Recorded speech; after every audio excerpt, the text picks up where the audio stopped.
Jadi Wak, cerita hari ni kita nak masak udang jala kita semalam Wak ya. Ini aja Wak bahan-bahan kita masak hari ni Wak. Ada lada kering, lada setan, buah kunyit juga Wak. Bawang merah, bawang putih, daun limau, daun salam, air asam, santan. Ini udang ni Wak. Tapi Wak kita nak kena kopek dulu udang tu Wak ya. Okey Wak, sudah siap, kita lanjut masak lagi Wak.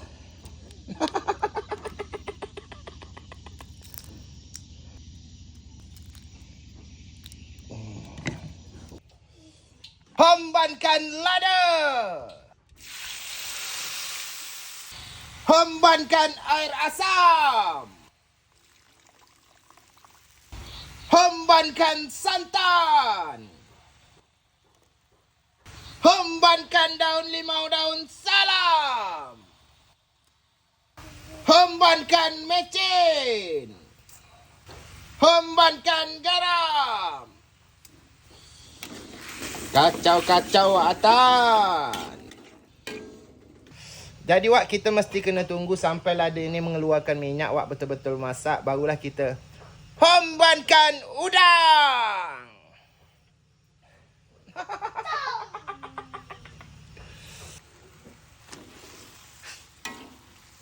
Kacau-kacau Wak Atan. Dan di sini kita tengok udang gulai tumis pekat kita sudah masak. Gila. Menyala Wak air. Bismillahirrahmanirrahim.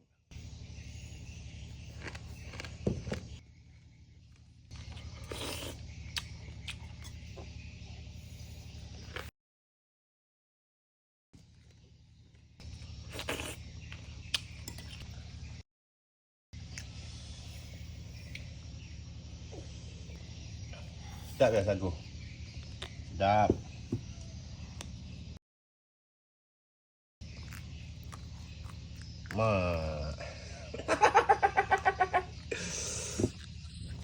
Anak aku Wak pandai nangkuk ke tu Wak.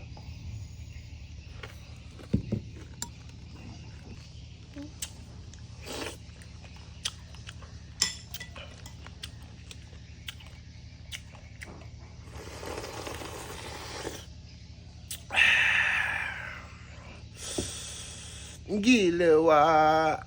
Menyala Wak air.